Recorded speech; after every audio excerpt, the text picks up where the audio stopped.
Holy jelly molds, flight checkers. It's about time for another episode of Flight Check. We are back at it once again after a short break from our regular shows.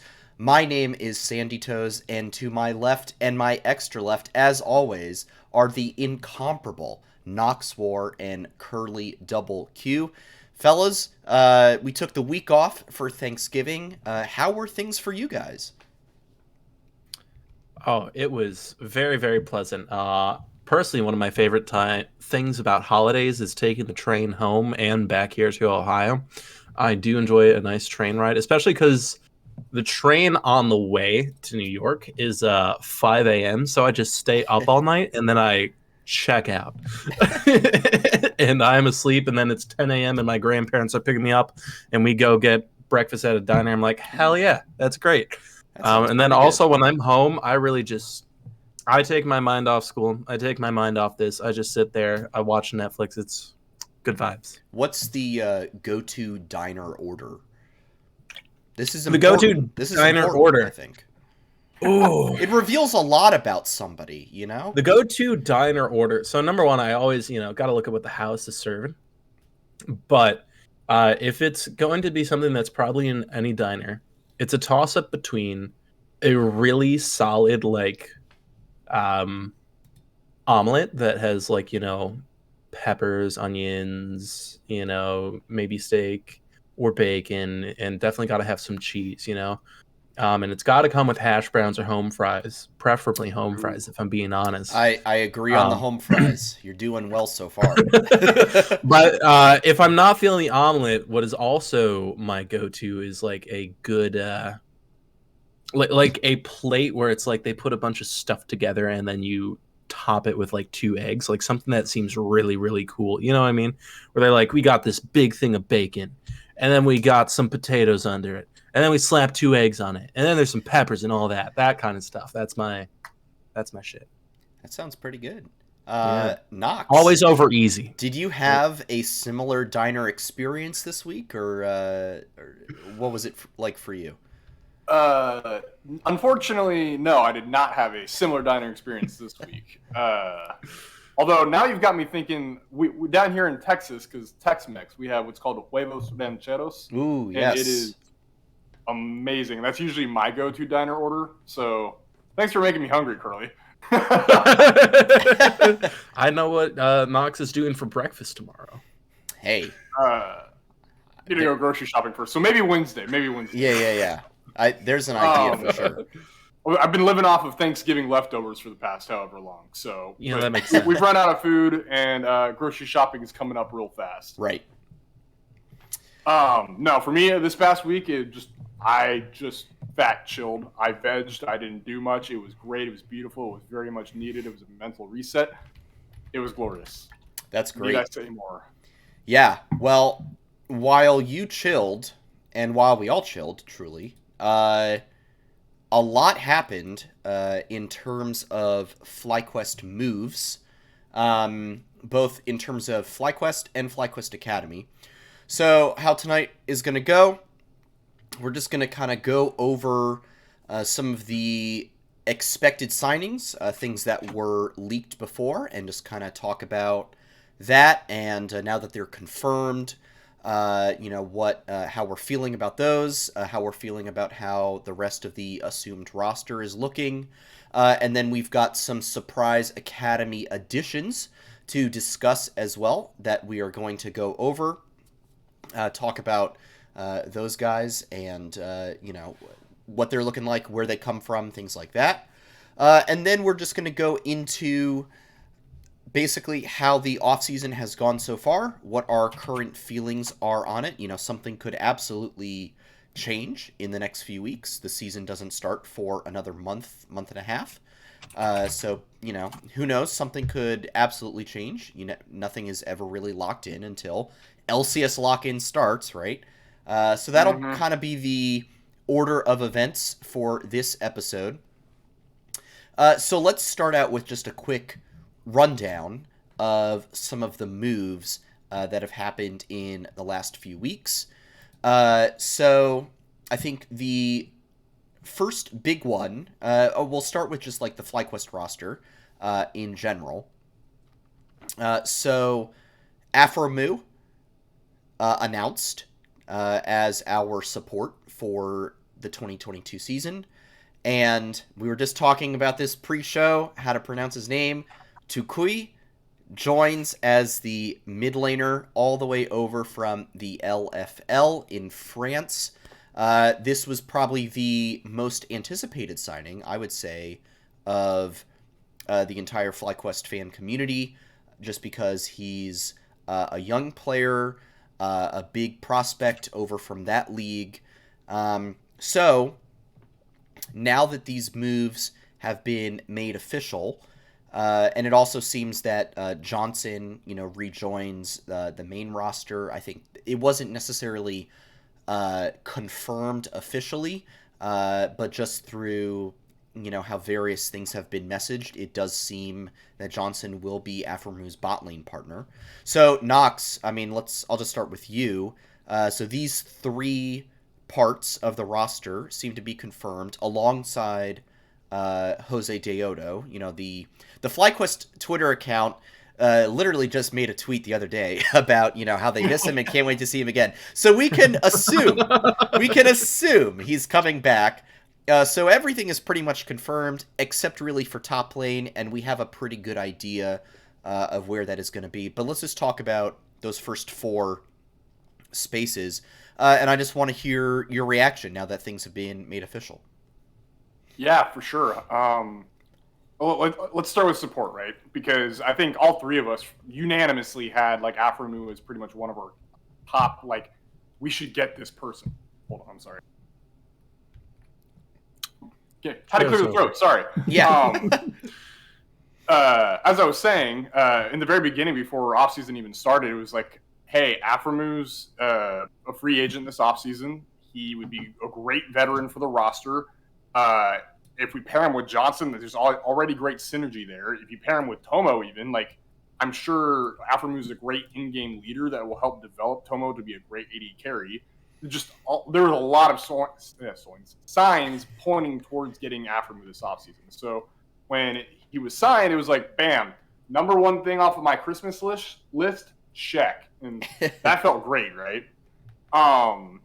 Johnson's obviously coming back as a starting AD carry. Obviously, we've all kind of gone back and forth on whether we wanted him or Tomo as a starting AD carry. I know there's some people who would rather have Tomo. I know there's a couple of people who would rather have Johnson. I think overall you could do it either way. I don't think it's going to make that much of a difference. This is kind of what I expected at the end of the day. Whichever one you think will work best with Afromu is the one I want to see a starting AD carry. So I'm perfectly happy with having Johnson be the one that'll be the starting AD carry. Cool. Tukui. Oh boy. Oh boy. And it starts. I'll get it eventually. I'm all paranoid now because I'm pretty sure I pronounced it wrong on the flight check radar. Anyway, this one, it was very interesting, right? Because I was very adamant about the fact that I wanted to give Palafox another chance. I thought if we got another support, another top laner, and a different coach, I thought Palafox could have the tools to succeed and flourish on this FlyQuest team. Apparently, I guess FlyQuest did not think that was the case, in which case, obviously, they let Palafox go. He's now on CLG. And we have now imported the LFL mid laner himself, Kui, in which case he looks good over there. I'm cautiously optimistic for him after watching all 18 of his games from summer. Apparently, I did not get the chance to watch his spring games, but apparently he looked very solid in spring as well. At the end of the day, it's not what I was expecting. I'm not upset by the move whatsoever. And then we got Jose Deodo, who, once again, I know he had a very, very rough summer in 2021, but he was legitimately a top 4 jungler in spring. So I think this time, with hopefully a different roster around him with better supporting staff,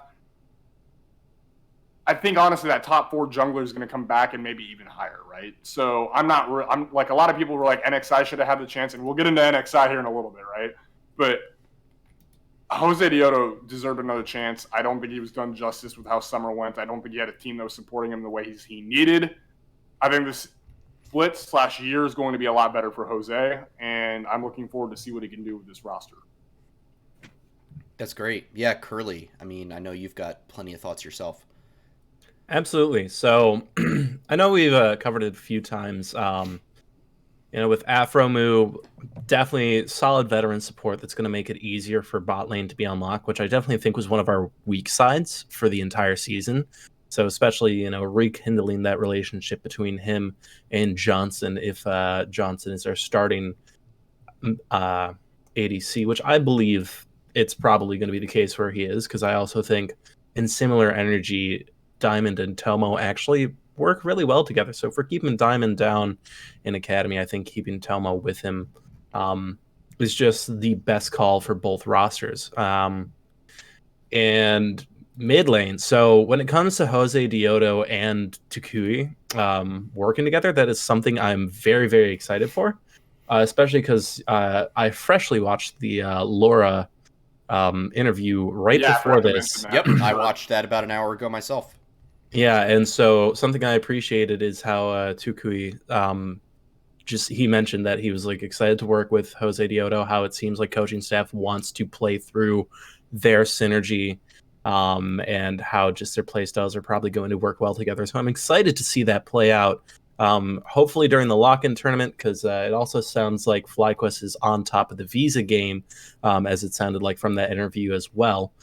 So we're hopefully not going to run into visa issues. We'll be able to have that starting roster from the get-go and lock-in tournament. And I can, just watching our two imports work together I think it's going to be a real good time. And especially I'd say I'm a little more optimistic than Nox when it comes to Kui, because I have a little bit of a soft spot and a bias for French solo laners after the summer split with Adam on Fnatic, where even though he wasn't always the best, he was putting in the effort, and I saw a good showing. So I forget. hopefully, Were you around for Ica? I was not. So So, You haven't been burned yet, then. I So- haven't been burned yet. I want to say something because I did just see SMG Fudar in the chat, talking about Ica and being cautious with French mid laners after Ica's appearance in the LCS as well. I don't think one player is a good sample size. I really don't. I simply just do not think it's a good sample size. The other thing with Ica is that when he was brought over by Immortals, everyone said, "What are you doing?" I don't see anyone saying that with this signing, right? I don't see anyone being like, "What are you doing, FlyQuest?" Yeah. Maybe they're saying that, for other reasons, but not necessarily about, not necessarily about Tukui himself, right? I think Yeah. the understanding is that Tukui has a higher skill ceiling and a higher potential than maybe previous French mid laners did who were brought over to the LCS. And the other thing is, in that interview that he did with Laure, He even acknowledges Ica. he does acknowledge Ica. I think Laure, I can't pronounce her name. Laure also does it. Laura, yeah. Yeah. Tukui. Okay, Oh you know my what? gosh. I can get to Kui, but I can't get her name. So, You're just trying to pronounce the R the French I'm trying way, and to it's tripping pronounce you it up. like Shox does, absolutely beautifully, and I just can't match it. Oh my god. So, all I will say is that Tukui for me is a good project for FlyQuest to take on. He clearly has a previous relationship in some way with the coaching staff, who he said in his interview he scrimmed against our coaching staff in the ERLs, so there was like some previous knowledge of him there. He clearly wants to be on this team. He clearly sees the potential in the roster. So, for my part at least, I'm excited, and I don't think that this is going to be an Ica 2.0. And like I said, Ica was one player. It's a very small sample size. So we'll see how it goes. Especially with like the power that LFL has been showing like this year. Yeah. I definitely have high high faith. Yeah. Also, same. another thing is like if it works out well for us this season, like depending on his performance, it gets into our whole narrative of investing in the future because he's only 20 years old, and I Right. want to say what we have him contracted till 24 technically. Well, as long as Team Liquid doesn't sign him after Bjergsen doesn't make it out of groups again next Yeah, year. So, I mean, um, wow, you heard it here first. Bjergsen doesn't make it out of groups ever. well, look, Apparently. I'm just, I'm just Yeah. So calling something it as I has to see it. change in that storyline, though. It's the 4th year of them going 3-3. Like, it's not going to happen again. Well, I mean, we'll see. We'll see. We'll see. They're going to go 2-4. That's Someone clip this right now and send it to me so I can save it when I have to bring it up in a year Yeah, when about you how have to either someone was right or someone was wrong. edit the clip, edit the video.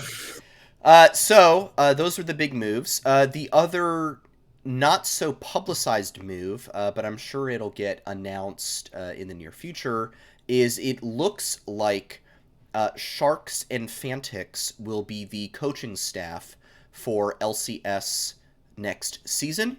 That's basically based off of how the global contract database is set up and just the way various messaging has been done, and we'll get into this with the hiring of Soul Strikes for academy coaching, and Fantix still being on the roster. It's pretty clear that Sharks and Fantix will be running LCS next season. So it looks like we have A, retained a coach from last year, and B, promoted someone who is very successful, I would say, from within. For my part, I think this is encouraging. It seems like it was clear that something was not working with one aspect of the coaching staff last year.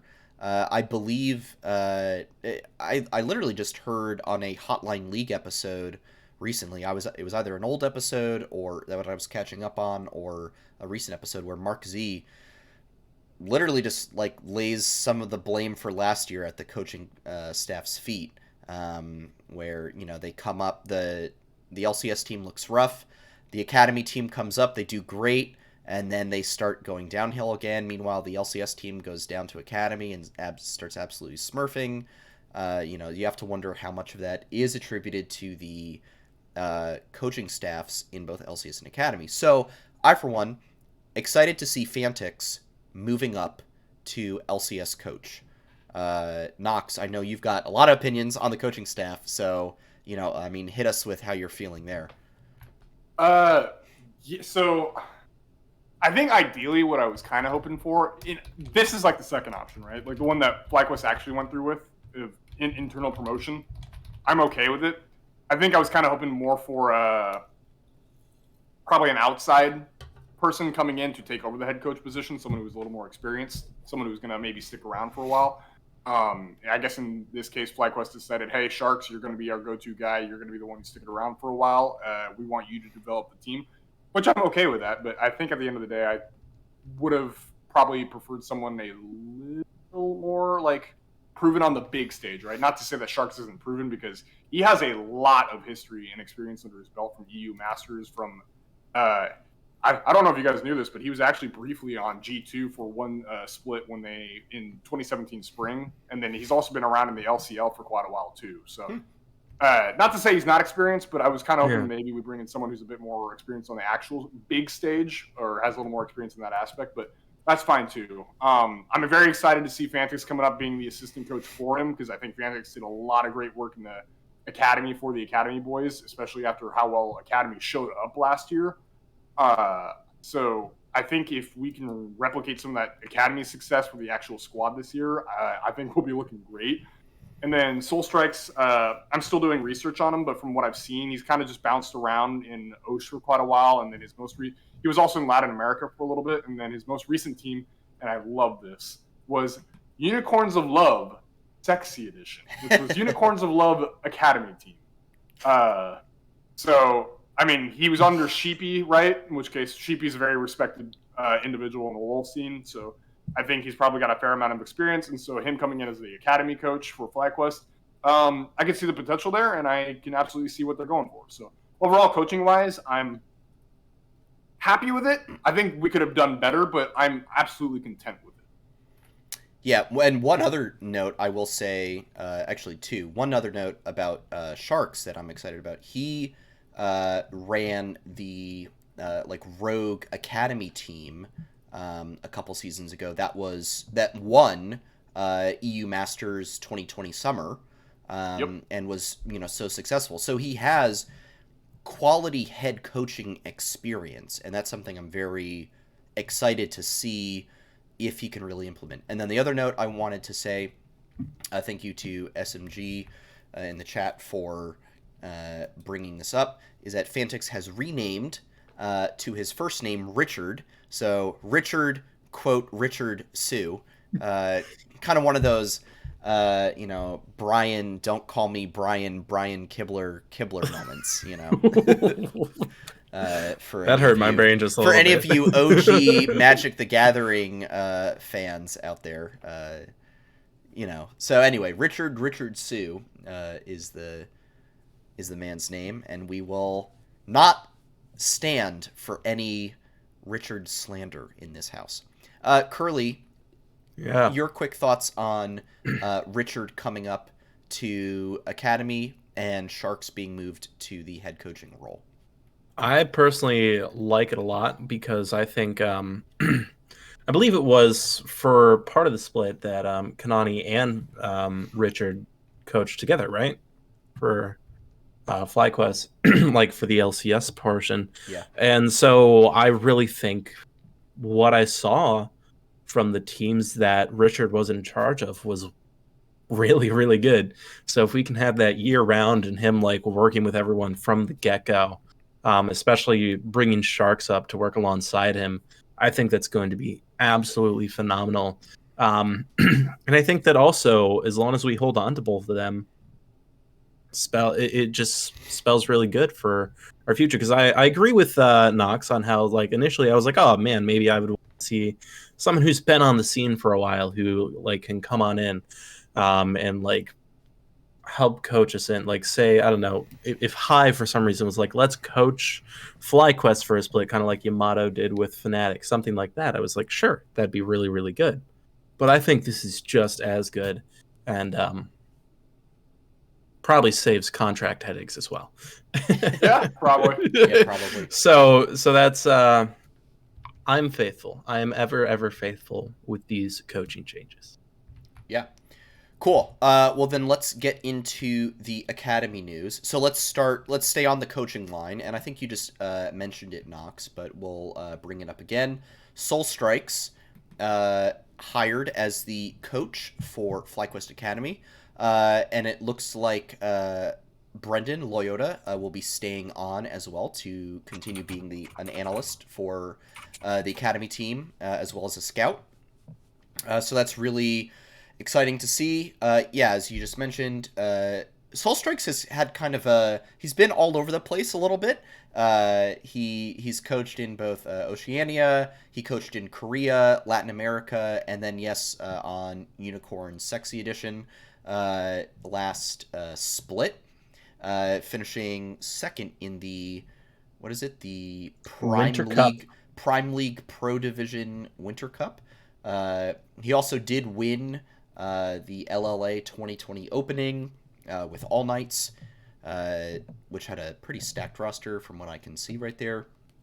And he's had a pretty consistent top 4 finishes in whatever tournament or competition his teams have been a part of. So that's very exciting to see. So clearly a guy of experience, for almost 4 years now of experience, including 2.5 years on Legacy Esports. So this is a clearly experienced coach, 29 years old. So I'm really excited to see what he brings. Knox, I don't know if you had any further thoughts that you wanted to add about Soul Strikes. Only other thing I was going to add was like you said, he won that Spring Open for LLA back in 2020, right? Is that correct? Yeah. Mm-hmm. Yep. Yeah. It kind of sucks for a man who's been so international. The one time he qualifies for an international tournament, it gets canceled due to COVID. So. Yeah. Oh Yeah, man. unfortunate. Yeah. Curly, any thoughts on hiring Soul Strikes and retaining of Loyoda, presumably for next year? Well, huge fan of Loyoda. The conversations we've had with him. I like his style. I like the way he views A friend of the League of show, Legends. Friend of the show, yeah. So like, can't say anything bad about Loyoda. And like when it comes to Soul Strikes, like looking at this record, the top 4 finishes had me very confident. What I also really like is it looks, Unicorns Love Sexy Edition finished 7th in summer, and then was able to turn around and get 2nd place in the Winter Cup within 3 months. I think that's pretty good because it means he knows how to work with the exact same team and address issues, because I think that's a huge, top down thing where if you can develop, it's not just, it's got to be that catalyst from the coach. So if you can have that turnaround in 3 months, that has me very, very confident in his ability to adapt throughout the split, especially because he's going to be coming in with this fairly fresh roster, keeping 3/5 of it, but Philip barely having any experience, and then we've got Spirax and Yuuji coming in from the collegiate scene. So that's 3 very young players, and I think a coach like that is going to be very, very good for them. Yeah, for sure. So, speaking of those new additions, 2 announcements for FlyQuest Academy in the past week. Actually, more than 2, a third. We'll get into a really big one in a moment, but Yuuji and Spirax joining as the jungler and mid laner for FlyQuest Academy, respectively. That was announced November 23rd. I believe, trying to find. Yuuji is listed as a non-resident. I'm not quite sure exactly where he is a resident of. Lolpedia has him as none available. He's Mongolian, so therefore technically he just isn't. He's not an NA resident. Right. He's just not a resident. Yeah, he's just not a resident. Yeah, which is very interesting. But these are. Would he count towards like China, or would he count towards like Southeast Asia? I think he just doesn't. I think he just. I don't think he retains to any region the way that it's set up. So it'd be like if no matter what. It'd be like if a player was signed from like India or something like that. Like there's no server, there's no anything. So yeah, I'm kind of curious to see how that works. Yeah, so not a lot of information on Yuuji. He did play for Bethany Lutheran in this most recent college fall season for about 2 months, and was in a few tournaments with them. And then for Spirax, he had been on Maryville University for the past year. Maryville, a usual top contender, usually taking part in various amateur events. Trying to qualify for Proving Grounds. Spirax has played with players like Chippies, Odd Orange, Shady, guys like that you have seen in that amateur scene. So definitely a guy who's had a lot of competitive experience, and definitely at at the higher level that you can get for amateur. So that's exciting to see. But with that comes the big news that we already knew that Triple was leaving, but with Yuuji joining, the big news, NXI departing from FlyQuest Academy. Now, this is sad. We all loved NXI. We loved watching him perform, watching him grow, and it's sad to see. Wish him well. Hope that he's seemingly not going to be on an LCS team next year.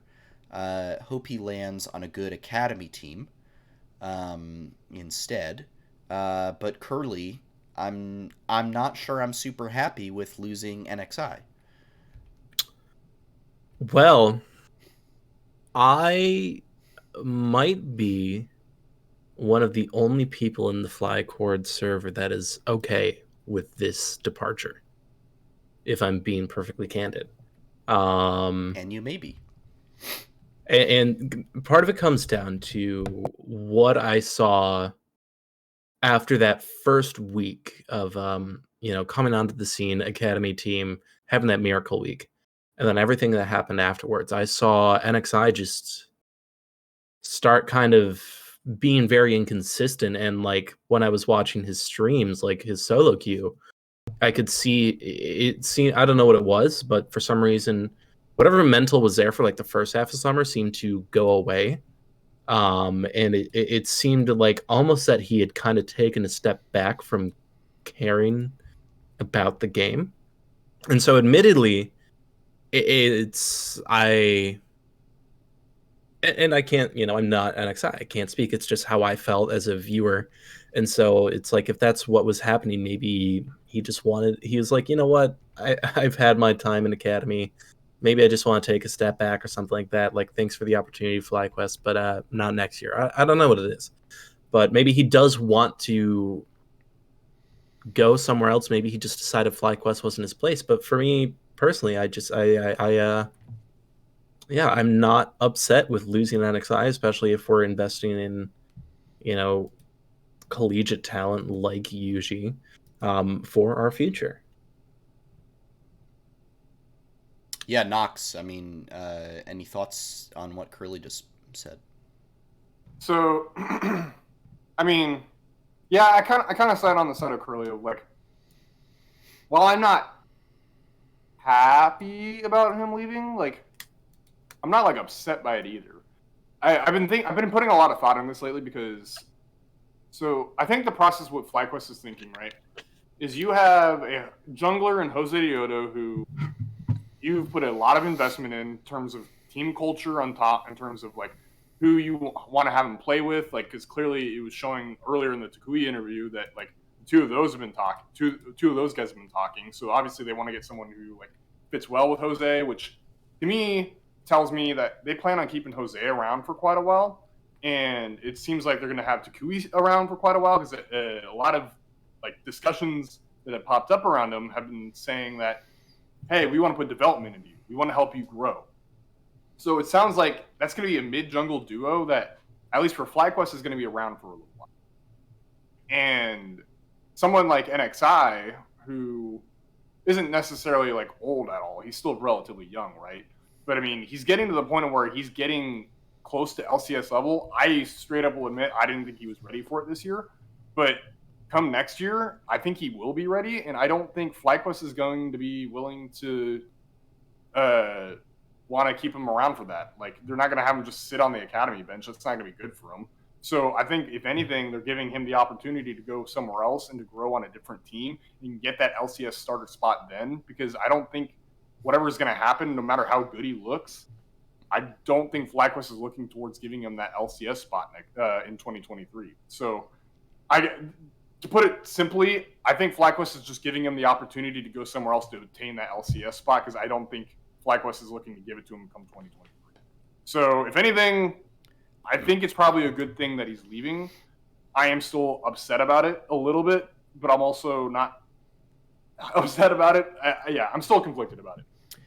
Well, and I think you raised a good point, and this was a point that I was going to bring up, is that when you have a clear starter in Jose, and then you've got NXI waiting in the wings, this was a problem that, we kind of forecasted, several months ago already, where it was like, okay, well, we've got both of these guys.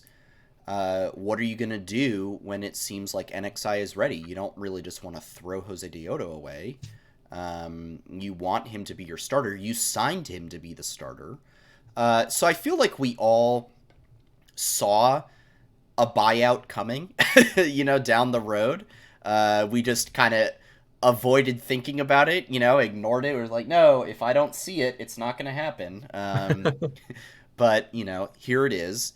It has happened, and we're just going to have to accept it. And, I mean, look, so many teams in both esports and traditional sports, have hyped prospects, hyped players that they will sell away if they have a current starter that is just simply better and will continue to be better for a long time. If they think that they can sell that contract and get good money for it now, I think that's a good business move to make.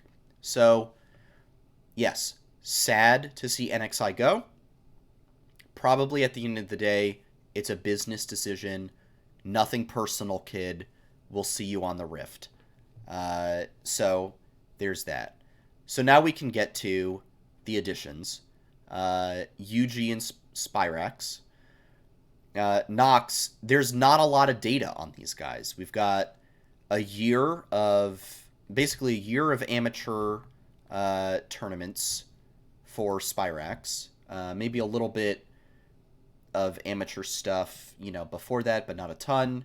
And then almost nothing on Yuuji. So, I mean, what's your thinking here? I mean, what should be the expectations? What are we looking at? So, Spirax specifically, I think I've only gotten to watch like 2 of his VODs so far. So, take what I say about him with a huge mountain of salt. But he's looked okay, right? He's on Maryville University, who is one, like you said earlier, one of the bigger name collegiate esports teams to play on. And I thought he's looked pretty okay on that squad. So I think more than anything, he'll be able to adapt to the mid lane for FlyQuest Academy pretty well. I think he is definitely below most of the other Academy mids that have been announced so far. I think he's going to have a very steep wake-up call once he gets into that division and league. But I think over time, he's shown the ability to improve and play at that level if need be, as shown in the in-houses the other night with Core JJ's tournament. Granted, that was only like one opponent mid laner against, was it RJS, I think? I want to say it was RJS. Possibly, yes. Yeah, either way, my point being is he looked okay. He looked good, and RJS is still an Academy level mid, in my opinion. So if he can hold his ground against RJS, I think he can hold his ground against other Academy level mid laners. So I think he's going to get rocked a little bit in the very beginning, but I think he'll be able to hold his ground, and I think he's going to be able to improve over the course of the year. And I think he's probably a great pickup. He's a great development piece for FlyQuest, and that's kind of making me happy that FlyQuest is looking into these development pieces, right? We've got stuff for down the line. Heading into Yuuji, oh boy, Tukui. It's just Yuuji, man. It's not just that, Yuuji. it's not that It's hard. not It's that just hard. Yuuji. It's Yeah, not no, that this isn't. You don't gotta worry about internet. I that feel stuff. my brain's been turned off in the past 4 days. Yeah, Yuuji is a different story though, right? Because I mean, I think he's only been in like the quote unquote pro scene for like 2.5 months at this point. I think he played like 2 tournaments, and they weren't even in the jungle role.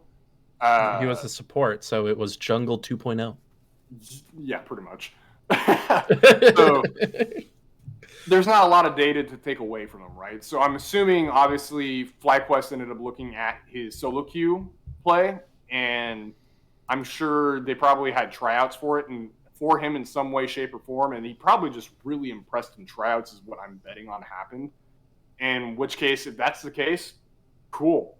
So yeah, unfortunately, I can't say much more about him, but I think if he's willing to, if he's able to show up in playoffs like I'm suspecting, or not playoffs, sorry, in tryouts like I'm guessing he is, and his solo queue looks as good as from what I've kind of looked into, he's going to be an even more raw version of Spirax, right? I think he's going to get absolutely rocked in Academy, but with the tools that he has behind him, the veteran bot lane that he's going to have with him, I think over time he's going to start developing and he'll be okay.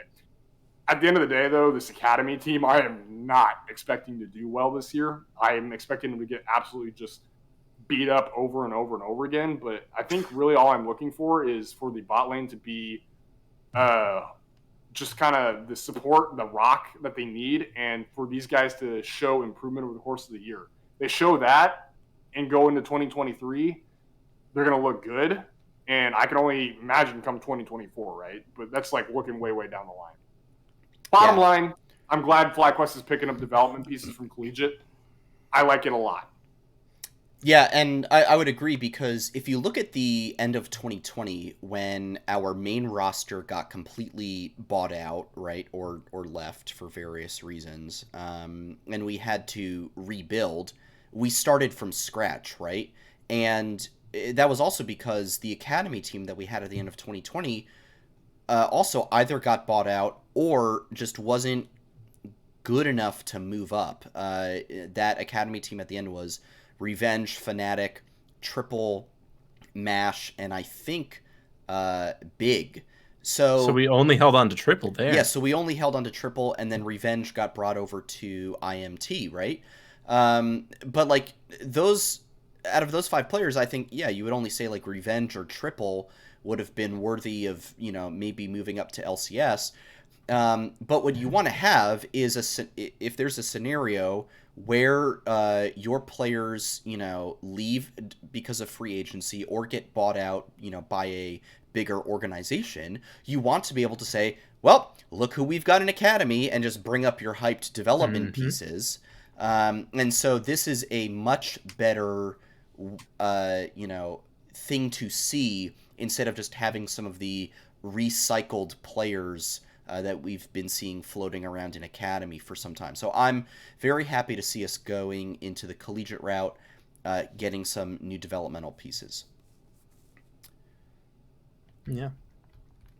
Cool. And then to throw in my 2 cents. Yes, please. I was going to ask for it, so. Please. Yeah, to throw in my 2 cents. Number one, I said before, I said it again, I like investing in this young talent, as you are saying, like setting up for the future. The fact that we'll be able to 2 years from now just be like, all right, Chukui's a little sick right now.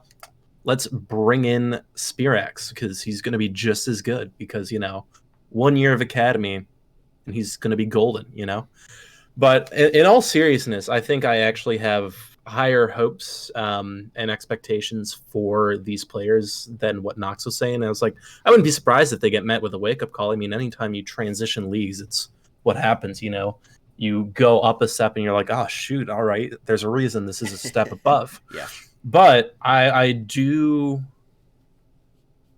To keep it simple, because, I haven't looked as much. I didn't see the in-house tournaments. I trust in Nick Fan and his decisions that he's making, because everything I've heard this off-season, I love it, It just makes me very, very, very happy.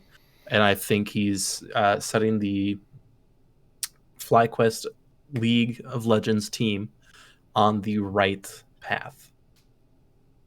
And so, yeah, that's all I'll have to say, because I'm not going to, pretend I have a lot to say on these players that I know nothing about. No, for sure. Yeah, I think we'll just have to see how the players pan out and how the team grows and develops over the 2022 season. All right. So to wrap up the show, what we're going to... I was going to say, did we want to discuss top lane for actual LCS, or did we already talk about it? I mean, we could. I did not... Technically, on our last show, we were still under the impressions of tryouts were happening, if I remember correctly. Yes, and so right now, what the rumored or most likely decision will be is that Kumo will be returning to the top lane for FlyQuest LCS, retaining his position that he achieved at the end of Season 11. So, Kumo's back again. Kumo's back, tell a friend. Tell your friends. Please tell a friend. So, Curly, as the top lane expert, if it is Kumo back, let's just presume, right?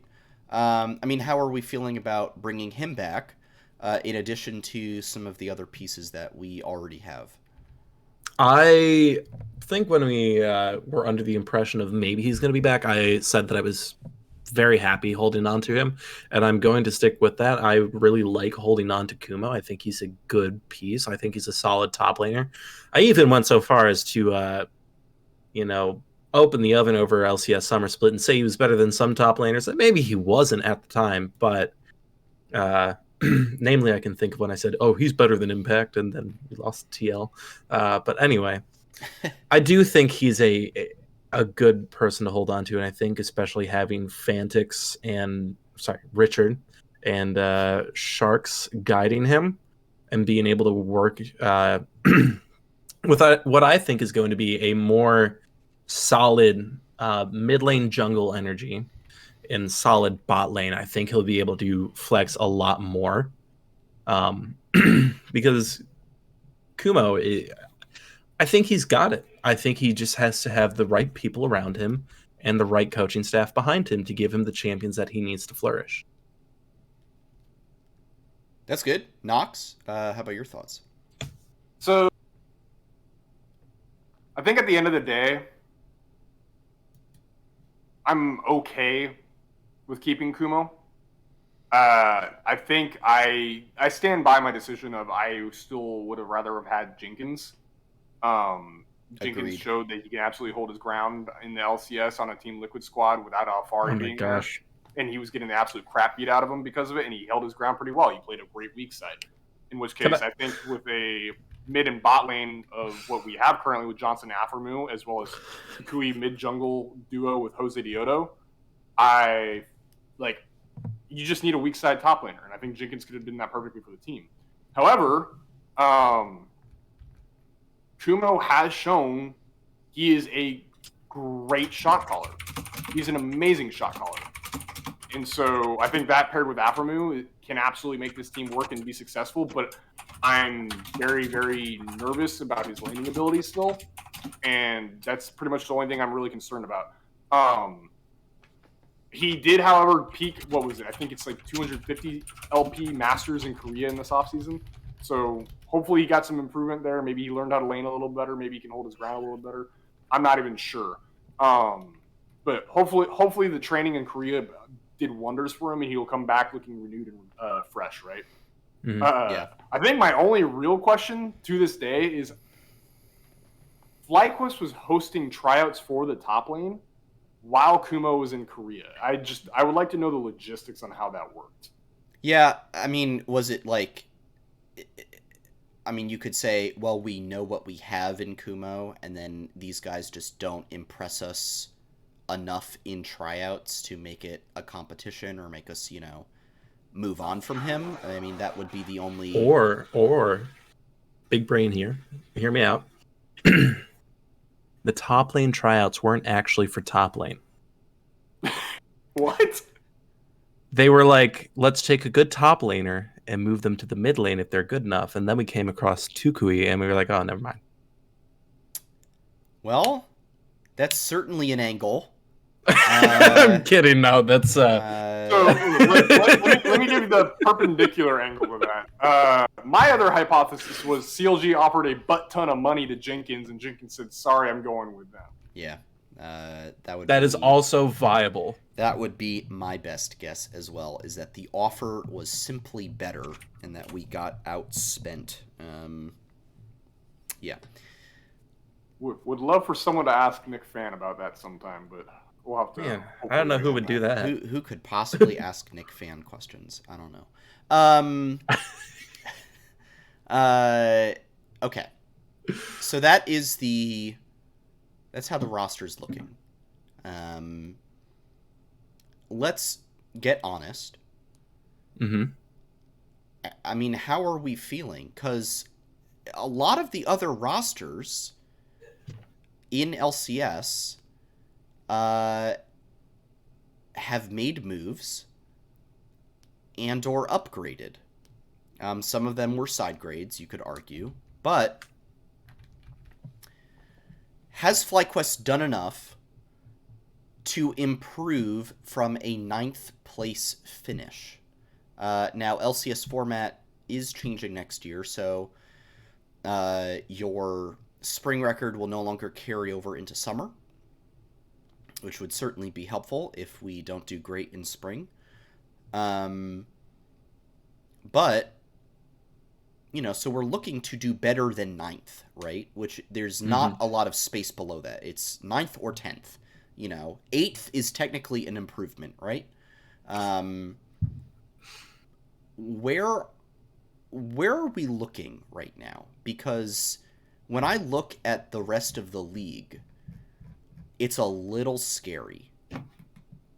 It's a little scary for me. All right, can you let me know where you're looking, just so I'm looking at the same teams? Because if So, I'm being okay. honest, I know who's on what team, but 100 like at the Thieves same. is the exact same roster, just with tenacity. All right. Cloud9 has their, Korean craziness happening. LCK Light. LCK Light. EG,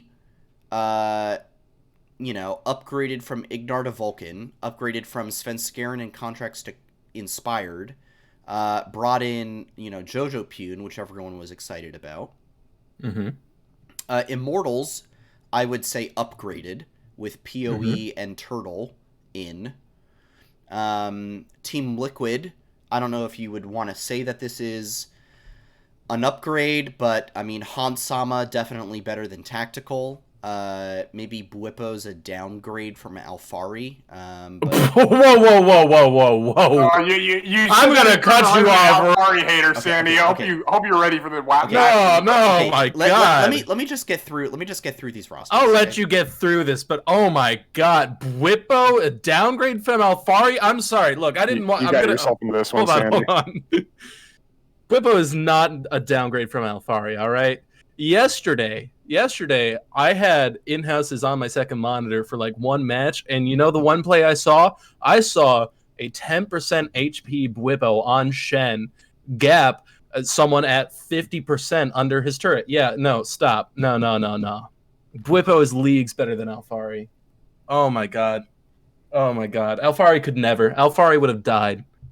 I just want to note in the chat, I'm seeing multiple. I'm gonna have to back Sandy here. So, okay, you can back Sandy. You can be wrong. It's okay. I will die on this hill. Team Liquid, maybe a side grade, maybe an upgrade. Who knows? TSM, no one knows what's going on with TSM. Supposedly LPL light. I would argue Golden Guardians upgrade. Dignitas. Who freaking knows? CLG Downgrade. CLG is experimental, could be really good, could be not so good. But I'm gonna count 1, 2, 3, 4, 5, maybe 6 rosters that I do not expect us to perform well against with, just well against, right? So. Bottom half of the table seems realistic. At least to me. Nox, I'm just gonna bring it to you. I'm just not feeling anything better than 7th right now. Yeah. Because who can we beat? CLG, Golden Guardians, and Dignitas? At least in terms of consistently, if you said, hey, we're playing these guys in a best of 5, we're playing every single LCS team in a best of 5, the only 3 teams I would look at and say I think we can beat them is CLG, Dig, and Golden Guardians. Yeah, CLG is probably, man. CLG is hard to rank, right? Because, like you said yourself, they're very experimental. There's 5 brand new players. 3 of which are. Who's your jungle and mid again? It's Contracts Palafox, right? Yeah. So their bot lane. Sure. Bot lane was one of the better academy. Probably one of the best academy bot lanes. Jenkins, we know he's good. Contracts, we know he's good, and we know Palafox can be very good. Even then, it's can we even beat CLG? That one's gonna have to take some time to get meshed together. I think we'll be very close with them. I can see that team finishing anywhere from 5th to 10th. They have a wide range of which they could finish. Golden Guardians is Ole, Lost, Ablaze Olive, Pride Stalker, and then who's their top laner? Licorice. Come on, man. My bad.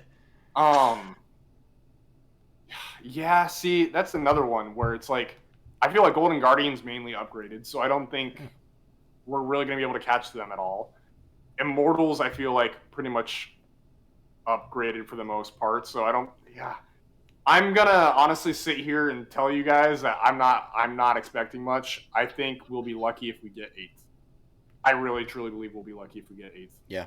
No, and like I'm sorry to say that. Like I want to be positive, about the org, but I think we spent a lot of last year like trying to force positivity in the face of just like getting absolutely slammed week in and week out. Um and so we'll see. I think maybe John. I mean, look, maybe Johnson and Aframu regain their former bot lane synergy, and they're a top 4 bot lane in North America somehow. Maybe Jose and Tukui have incredible mid jungle synergy, and it just really unlocks the map for all of us. Maybe Kumo is a very strong weak side top laner that's can be stable on an island. Even then, I think that would only really up the potential to like 6th. So it's frustrating. I think I've seen and I've heard on other shows. I've definitely heard it on like Hotline League. Certain pundits just being like, "What is FlyQuest doing?" Like they're like they just don't understand certain things, and I'm kind of in the same boat. So we will have to see how it is. I think we need to be realistic. Stay positive and all that, but I don't think we can walk out here being like top 4 team in NA. I just don't think there's any room for us up there right now. Yeah, I'm gonna have to agree with you guys on that one. I see top 5 would be crazy. I don't know what hullabaloo would have to happen. There's a lot of flopping that would have to come from like top organizations for us to get top 5. That being said, I do believe in an optimistic ideal world we can get top 6. And I don't see us falling lower than 8th, if I'm being honest. I see us making 8th. I see us taking at least one step up, which, shouldn't be too hard. It's at least probably 3 or 4 games that I think we can make, depending on how the records fall. But when I'm looking at the other teams, admittedly, a team that I think we'd be able to do better against, that I might be reaching out on a limb here, but I do think, depending on how we play and how the season rolls out, I think we can outperform EG at least 50% of the time. EG. Hear me out. I know that sounds crazy, but part of it comes down to the bottom half of the map, right? So Jojo Pian, they're putting their money on Jojo Pian, and I think he's pretty good. He showed up decently in Academy. And then Danny, we know he deserves that LCS spot, and Ignar, FlyQuest alum, love him. But I think Afromu boosting the power of bot lane, and Tukui hopefully coming in with that French, like coming in with the French power that I'm expecting him to come in with. I think those, like, we'd have to abuse that side of the map, because I think Tukui on a good day can outperform Jojo Pian, and Afromu can just probably gap Ignar a good amount of the time. So that's where I'm seeing us. Also, I'm sorry, is it going to be Vulcan instead of Ignar in the Yes, Vulcan. Oh, then are you kidding me? Oh yeah, no, definitely then. Absolutely. I think 50% of the time. It's not going to be a full flop. Our end series is going to be, because it's going to be 5 games, I'm guessing it's going to be 3-2 in one way, but I think we're going to be even with EG throughout. And that's what I'm saying. Yeah. Well, And Well, the oven's open. The oven is certainly open, baking at 400 degrees Fahrenheit for, the last 61 minutes. So, uh, uh, well, on that note, I think I don't know how to follow that up, honestly. Yeah, I don't. Yeah, look, maybe. Yeah, Rice just said Kumo will have his revenge arc. I'm not. So it's just. I've just got a lot of questions about what the ideas were behind the moves. Yeah. And I hope we get to. I hope we get to find out, some more, background information on, on all that, and see, where management was coming from when it came to, picking these players as the roster that they wanted to go forward with. I think if I were to hear someone tell me this is not our, finished roster that we intend to like make a world's run with, like this is step 2 on the program, and then like next year it's like, okay, now we're signing this awesome top laner, and we're signing this incredible bot laner, and then all of a sudden you've got like a really good looking team, then that would be much more exciting, and something I'd be willing to wait through another difficult year with. But that is how it is. And you know what it also is this will be a VOD on YouTube that you can catch soon after this episode finishes airing. We stream the show every Monday night at 7:30 p.m. Eastern, at least most Monday nights these days. We might be taking a few more breaks here and there throughout December, especially as the holidays continue to roll through. I mean, it's only, 5-6 weeks? It's only 6 weeks until LCS is back. I'll be That's okay. 6 episodes, dude.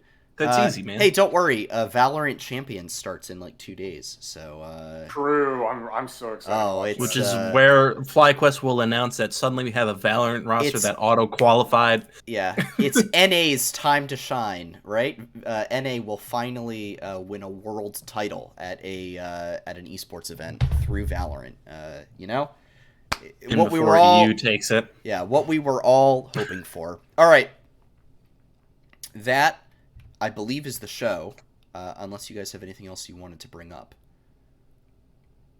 No? Very cool.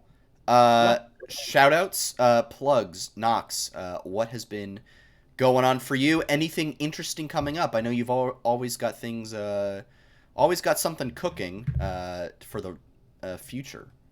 I do have stuff cooking. Ooh. I cannot announce what the stuff is, though. His stove is on, folks. The stove is on. The oven is on. Things are baking. Things are cooking. You're taking my They're not ready yet. So yes, I took some cooking tips from you, Curly. So give it a look. But yeah, unfortunately I don't have any announcements to make right now. This is the announcement of an announcement that's coming. Yes. So, yeah. This is the tease of the tease of the announcement. A classic esports announcement of an announcement. So, excellent. Shout out wise though, I was going to say 100 Talk Pod is doing a review of their new Academy mid laner later tonight. So if you want to go check out their new PCS mid laner that they're bringing over, please go watch them. I'm actually probably going to take a peek over later as well. Yeah, scout out next year's competition. Curly, any shout-outs or anything that you've got coming up? Yeah, so I'm going to say shout out to Fiend for, designing this wonderful jersey. I know it's been a couple months since it's been out, but I got it and during our Thanksgiving break. And then also shout out to Emily Perkins for adding me on Twitter when I posted this jersey. That was really cool. So then I guess in conjunction, shout out to Drek and or Massey, whoever retweeted my picture. Basically, shout out to all the FlyQuest orgs, Oh, yeah. like staff. Like, you guys are really awesome. You guys have made this off season very, very entertaining. With I love the whole Howl's Moving Castle bits. That was hilarious. Okay, we gotta harass Drek about the whole Jenkins thing, though. I was so baited by that. I was baited. I like guarantee you. I that- guarantee you, he didn't interesting. even mean for that to. Shoot. All right. Yeah. But no. So yeah, shout out to FlyQuest staff for all of that. And then, in terms of anything coming up, if you're on my Twitter or in my Discord, you'll see my schedule for the week, what I've got going on in terms of streaming. I'm going to try to increase that when school ends next weekend. And look into maybe updating some of the stuff flight check related during my free time when that comes. Maybe address season the 2 is carpet and the coming, drapes around here. Do some winter cleaning as you do. For sure. Hey, season 2 is I do coming up wanna fast, so shout out Rice real quick, because he was technically the one who figured out the whole Hal Jenkins Pendragon thing, which is why for a little brief amount of time we were all on the Jenkins hype train. yeah. So, but shout out to Rice. He was the one who found Thank you, that. Rice. Unfortunately, I guess it was wrong. Unfortunately, Yeah. it did not pan out. I think that's everything for my upcoming and my shout outs and all that. Lovely. I do not have anything to shout out or plug. All I will say is that if you have any book recommendations, shoot me an on Twitter, at SantosDB, and then you can also follow Noxwar at NoxWarr and Curly at Curly_QQ_. You can follow the show itself at Flight Check Crew, where I am continuing to react to all the off-season news and welcoming all the new players and saying tearful goodbyes to all the departing ones over there. Feel free to join our Discord, where we've got a small but active community discussing all of the latest esports news and sharing in life together. It's very fun. It's very exciting. It's great to see everybody in there. We're thankful for all of you. And that's about it. For all of us here at Flight Check, thank you so much for watching. We're very grateful for all of you, just in a spirit of thanks, because Thanksgiving just happened and whatnot. So very thankful for all of you who have been watching over the last year. We're excited to keep doing this, excited to watch it transition into Season 2, to continue supporting this org that we love so near and dear to our hearts. And can't wait to keep making awesome content for you guys to enjoy, all about FlyQuest, the team we know and love. Well, with that, don't forget to hit the nail on the head. Shoot! I did it wrong! I was like, oh my god, wait, I he said did it get wrong! Don't forget to hit the head on the nail! Oh my god. Head on the nail. It's saved! Head on the nail. And we will see you all very, very soon. Adios. It's fine, your brain's foggy. Have a It good one, is. guys. Peace, y'all.